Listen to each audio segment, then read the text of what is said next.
She looked me dead in the eye and said, "I don't have to tell you everything I do," after I found out she'd been lying for weeks. I said, "You're absolutely right," and handed her the apartment keys. She stood there shocked that I'd actually packed my bags and left.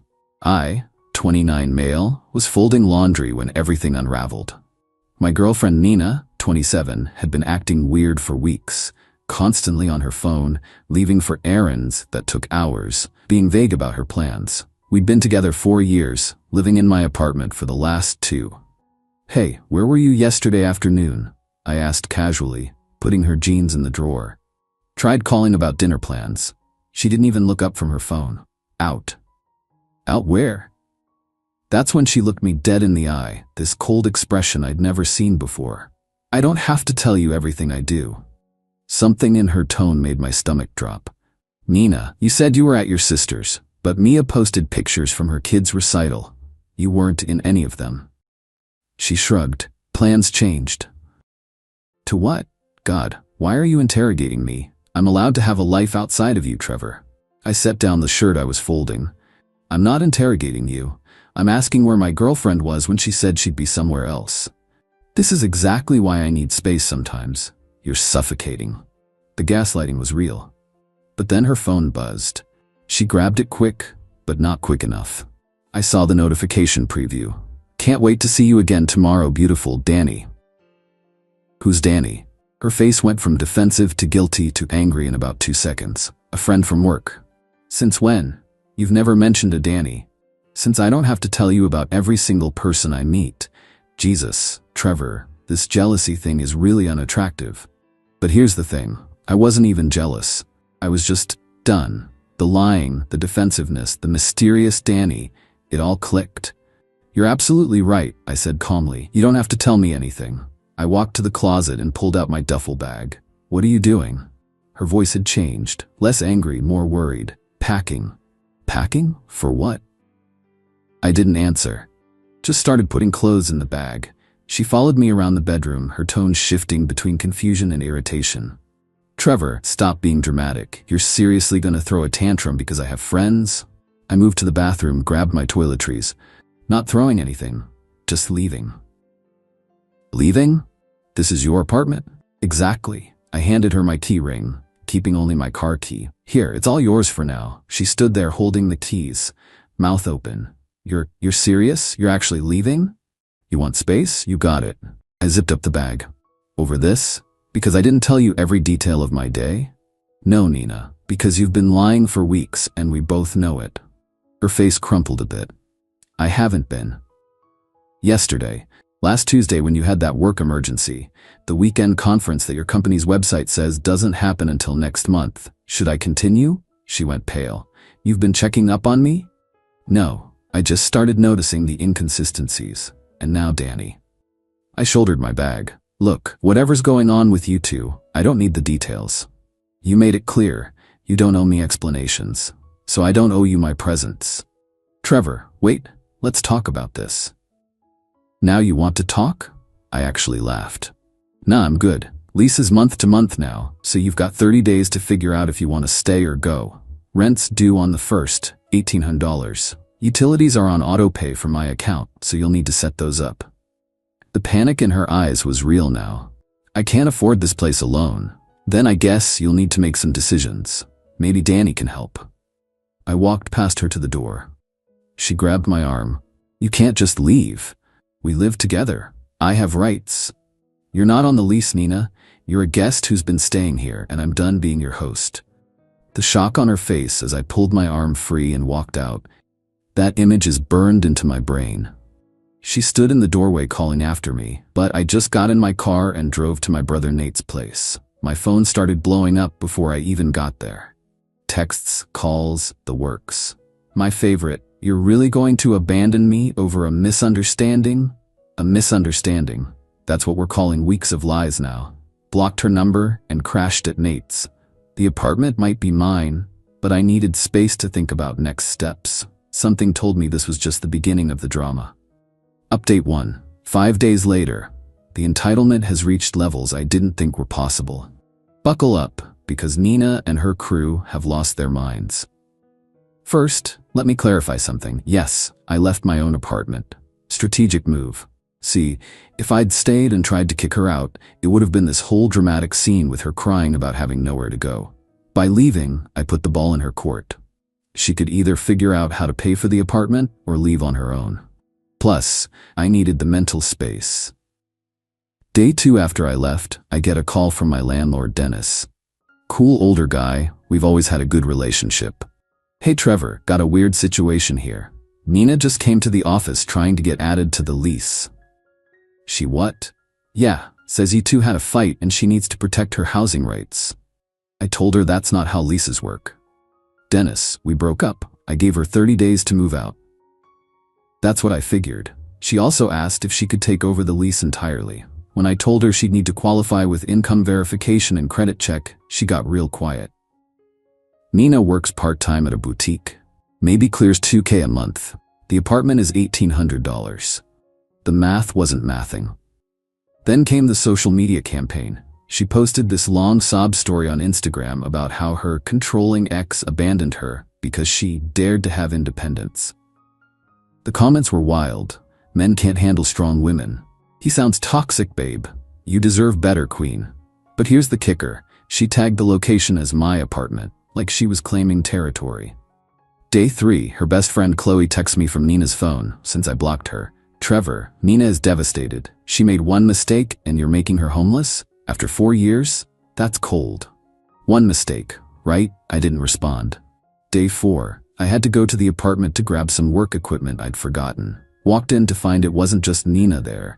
Danny boy was sprawled on my couch playing my PlayStation. Oh, I said, this is happening already? Nina jumped up. Trevor, Danny had the audacity to pause the game and stand up like he owned the place. You must be Trevor. Heard a lot about you, man. All good things, I'm sure. I walked past them to my office. Nina followed me. It's not what it looks like. He's just helping me figure things out. In his underwear? Dude was literally in boxers and a tank top. He stayed over because I was upset. Nothing happened. Nina. I don't care what happened. Not my business anymore. I grabbed my monitors and started disconnecting cables. You're taking the computer too? It's my computer? I use it for work sometimes. Then I guess you'll need to get your own. Danny appeared in the doorway. Hey man, don't you think you're being a bit harsh? Girl made a mistake. I looked at him. Really looked at him. Mid-20s, man bun, probably drove here in a car his parents bought. Danny, right? Quick question. You planning to help with rent? He laughed. I don't even live here, bro. Could have fooled me. I packed up the last of my stuff. Nina, 25 days left. Figure it out. As I was leaving, Nina played her last card. My dad's a lawyer. He says what you're doing is illegal eviction. Cool. Have him call my lawyer. I didn't have a lawyer yet, but I'd get one if needed. You're really going to lawyers over this? You literally just threatened me with one? The cognitive dissonance was spectacular. That evening, the flying monkeys arrived. Her mom called me. Her sister texted. Her friends bombarded my social media, all with the same message. How could you do this to Nina? But the best part? My buddy Jake works at a popular restaurant downtown. Guess who he saw there having a very romantic dinner 3 weeks ago? Nina and Danny, holding hands, kissing, the whole show. 3 weeks ago. He'd assumed we'd broken up and didn't want to bring it up. When I told him what happened, he sent me the security footage screenshot he'd saved because he thought it was weird I wasn't there. So much for nothing happened and one mistake. Day 5 today, I get a formal-looking email. Nina's dad, Richard, really is a lawyer. A tax lawyer, but still. He sent this long-winded message about tenant rights and established residency and threatened legal action if I didn't cease the harassment. Harassment. I left my own apartment and told her she had 30 days. That's harassment now. Time to get my own lawyer. This is about to get stupid. But you know what? I'm oddly calm. Every desperate move she makes just confirms I made the right choice. She had Danny on backup the whole time, but still wants to keep my apartment? The audacity is almost impressive. Nate thinks I should just go back and live there, make her uncomfortable until she leaves. But nah. I'm playing the long game. Let her and Danny play house in my apartment while the clock ticks down. Let's see how romantic it is when that rent bill comes due. Update coming soon. Something tells me this is about to escalate. Update 2. 2 weeks later, I was right about the escalation. What I didn't expect was the absolutely unhinged levels of entitlement and the dirty tricks Nina would pull. So I got a lawyer.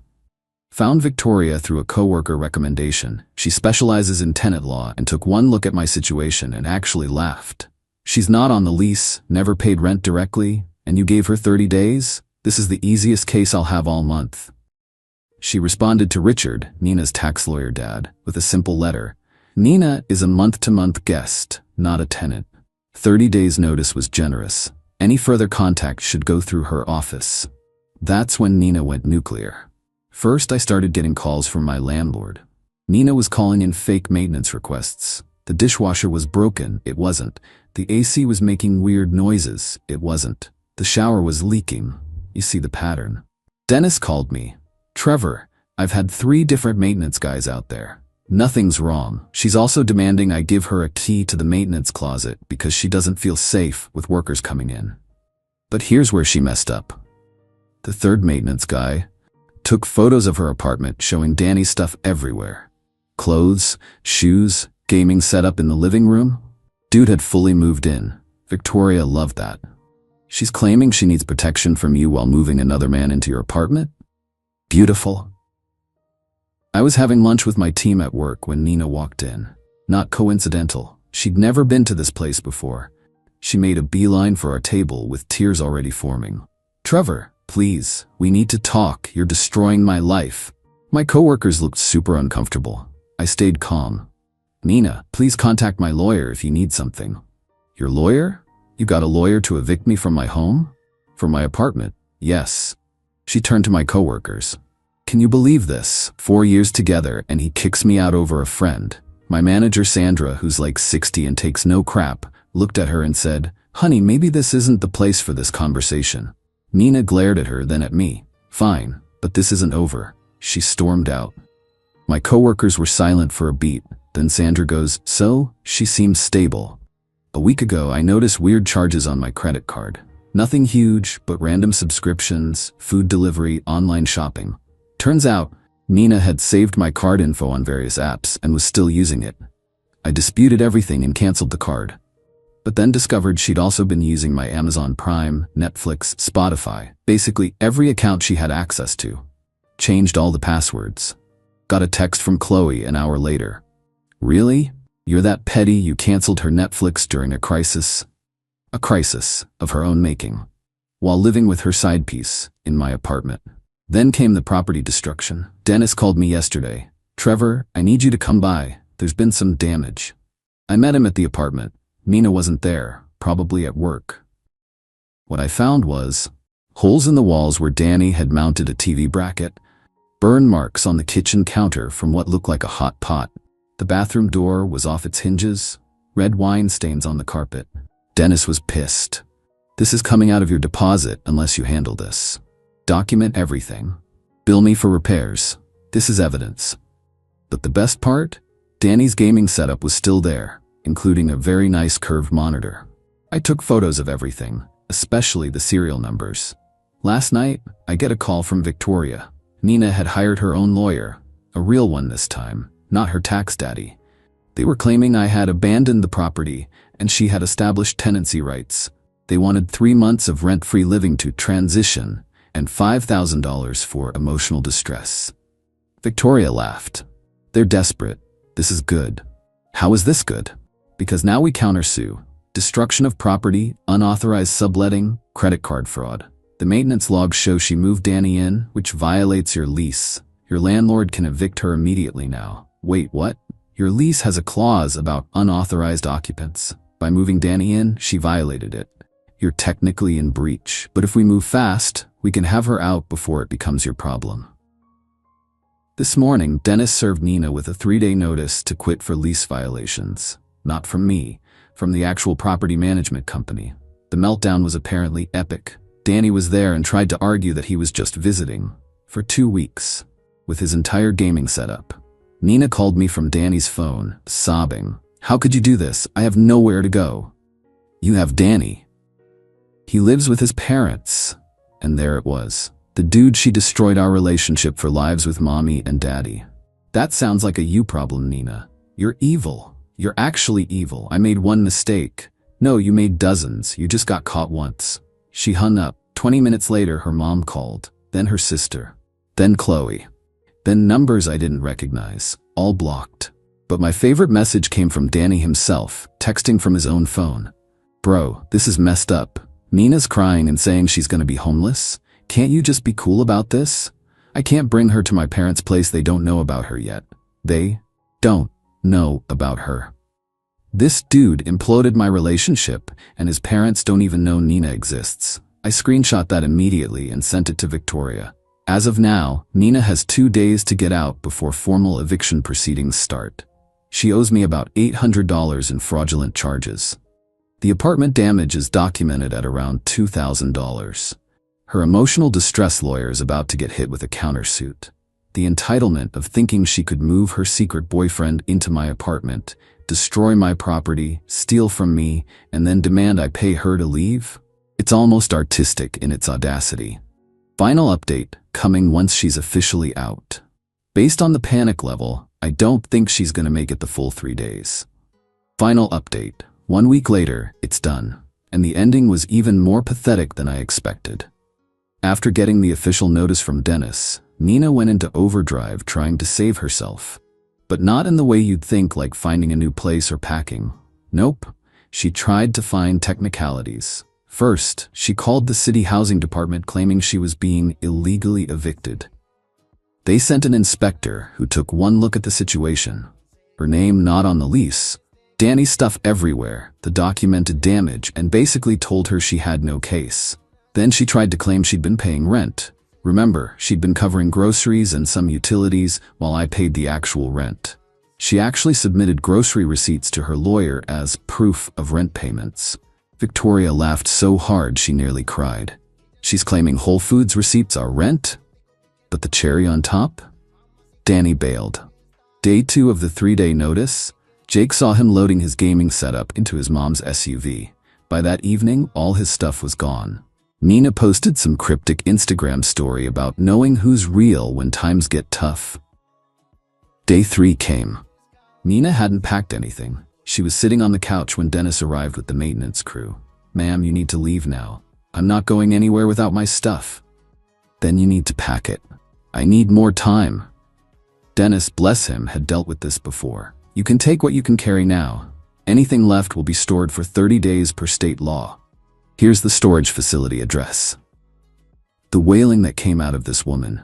You'd think someone died. She called everyone, her parents, her sister Chloe. Her dad showed up within an hour with a U-Haul, looking like he'd aged 10 years. Richard tried one more time. This is cruel, Trevor. You know that, right? I was there with Victoria to document everything. Your daughter cheated, lied, moved another man into my apartment, damaged my property, and committed credit card fraud. What's cruel is expecting me to subsidize her lifestyle after that. He had nothing to say to that. The move-out was pure chaos. Nina grabbed random stuff, some of it hers, some of it mine. I had to keep pointing out items. That's my blender. Those are my books. That's definitely my coffee maker. Each time she'd scream about how I was nickel and diming, Chloe showed up and made things worse, loudly proclaiming that I was abusive for wanting my own belongings back. But the best moment? When Nina found the photos I'd taken of Danny's gaming setup. Why do you have pictures of Danny's stuff? Documentation. For the lawsuit. What lawsuit? Victoria stepped forward. The one we're filing for property damage, fraud, and breach of quiet enjoyment. Here's your copy of the filing. Nina literally threw the papers on the ground. I'm not paying you anything. That'll be up to the judge. They finally left after 4 hours. The apartment was trashed. Beyond the existing damage, Nina had poured coffee on the bedroom carpet, scratched the hardwood in the hallway, looked like she dragged furniture, left rotting food in the fridge, somehow cracked the bathroom mirror. Total damage $3,400, plus the fraud charges, plus legal fees. But wait, it gets better. That night, Danny posted on Instagram a selfie with some new girl at a bar. Caption, fresh starts with better energy. That night, Nina saw it. The meltdown on social media was spectacular. She went full scorched earth, posting screenshots of their texts, calling him out for using her for a place to stay, claiming he manipulated her. Danny fired back with his own screenshots. Turns out Nina had been pursuing him, sliding into DMs, suggesting they hang out, complaining about me being boring and controlling. My personal favorite text from Nina to Danny: "Trevor's so predictable, he'll never leave. I can keep him around until we figure out us." I was a safety net, a backup plan, paid the bills while she test drove the new guy. We went to small claims court last week. Nina showed up with her tax lawyer daddy. I had Victoria and a folder of evidence that could have doubled as a phone book. The judge listened to both sides. Nina claimed, "I abandoned her. Dismissed. It's my apartment. She had tenant rights. Dismissed. No lease, no direct rent payments. Emotional distress. Dismissed. No grounds. The damages were normal wear and tear. Very much not dismissed. The judgment: Nina owes $3,400 in damages. Nina owes $800 in credit card fraud. Nina owes $1,200 in legal fees. Total, $5,400. She screamed, actually screamed in court. The judge threatened to hold her in contempt. Richard looked like he wanted to disappear into the floor. According to the social media grapevine, Nina moved back with her parents, still posting about surviving narcissistic abuse and rising above toxic situations. Danny already has another girlfriend. They're apartment hunting. Good luck to that poor girl. Chloe still comments supportive stuff on Nina's posts but stopped reaching out to mutual friends about the situation. Richard and Nina's mom are apparently making her get therapy. About time. As for me, I moved back into my apartment. Had to do some deep cleaning and repairs, but it feels like home again. I blocked Nina on everything, but occasionally friends show me her posts for entertainment. Last week, she posted a quote about learning to love yourself before loving others, and I nearly spit out my coffee. The lack of self-awareness is genuinely impressive. I spent 4 years with someone who looked me in the eye and told me she didn't owe me honesty. When I took her at her word and left, she tried to steal my apartment, moved in her side piece immediately, committed fraud, destroyed property, played victim to anyone who'd listen, expected me to pay for her transition, all because she couldn't just be honest and break up with me like an adult. The entitlement was staggering. She really thought she could have her cake and eat it too. My apartment and financial support. When reality hit, she tried every manipulation tactic in the book. But you know what? I'm grateful. Grateful I found out who she really was. Grateful I trusted my gut and left that night. Grateful I stood my ground despite the guilt trips and flying monkeys. My apartment's mine again, my credit card's secure, and I've got a great story about the time my ex tried to steal my life and ended up losing everything instead. Oh, and Nina? If you're reading this, you were right. You don't have to tell me everything you do, and I don't have to tolerate any of it. Enjoy your childhood bedroom. I hear Danny's already forgotten your name.